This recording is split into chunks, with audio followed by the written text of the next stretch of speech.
Et on se connecte avec les entreprises, les commerçants, les artisans, les professions libérales. Hervé Favre est avec nous ce matin. Bonjour. Bonjour Cécile, bonjour tout le monde. Merci d'être avec nous ce matin. Vous êtes président des écoles de ski et d'aventure Évolution 2. Vous êtes spécialisé dans les activités outdoor, été comme hiver. Parlez-nous rapidement de ces activités, parce que finalement, vous êtes multi-activité, vous. Oui, complètement. Évolution 2, c'est une entreprise que j'ai créée il y a plus de 30 ans.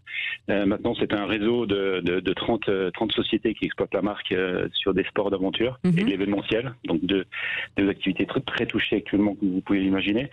Et donc, nous avons 500 professionnels de tous les sports qui encadrent nos clients. Et donc, nous travaillons sur de l'événementiel, comme je l'ai dit, et sur des écoles d'aventure, des écoles de sport, des écoles de ski. D'accord. Des écoles, donc...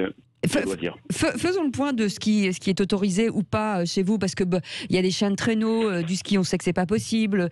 Quelles sont les activités qui sont autorisées chez vous en ce moment? Il y a un problème de lisibilité, de visibilité sur les choses autorisées et les choses qui ne le sont pas. Chacun a sa propre lecture des textes.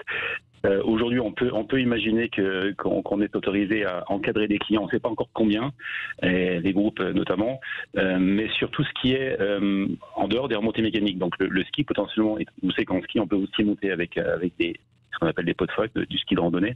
Donc le ski peut être également encadré. Et en fait, il n'y a qu'un secteur qui est complètement fermé, c'est le secteur des remontées mécaniques. Tout le reste aujourd'hui paraît ouvert. Mais je parle au conditionnel parce que, notamment avec l'intervention d'hier soir, il y aura des décrets qui seront révisés et en fait, c'est au quotidien que les choses changent. Donc imaginez pour des chefs d'entreprise et pour des exploitants, c'est dramatique, c'est dramatique. Aujourd'hui, une perte de chiffre d'affaires, c'est énorme pour vous?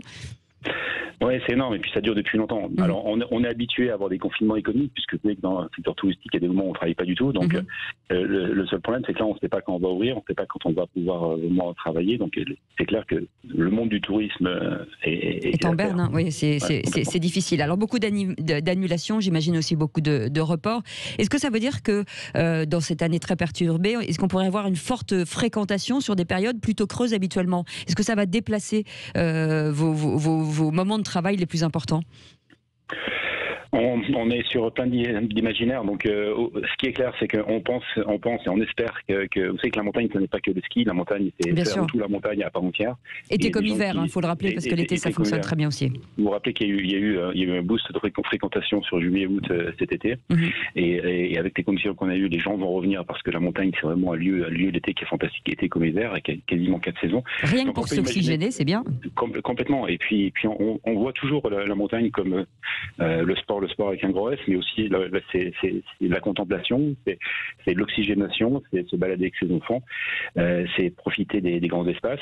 Et plus que jamais, on incite les gens à venir nous voir en montagne, parce qu'il y a plein d'activités, il y a même sans activités. Il ne faut pas toujours parler des activités, il y a aussi le fait de passer des vacances cool, à prendre un bon livre, à se mettre sur une terrasse avec une bonne doudoune et regarder la montagne. Donc on pense que des gens vont changer leur mode de consommation. Alors bien évidemment, vous savez que... Vous voulez dire quoi? Revenir à des choses simples, c'est ça? Revenir en fait à l'origine des sports d'hiver et à l'origine de la montagne. D'accord. Avant le ski, il y avait des touristes qui venaient en montagne, non pas pour le ski, mais pour la neige, pour l'oxygénation, pour la beauté des paysages et des panoramas. Et bien sûr, aujourd'hui, maintenant, il y a beaucoup plus d'activités qu'avant.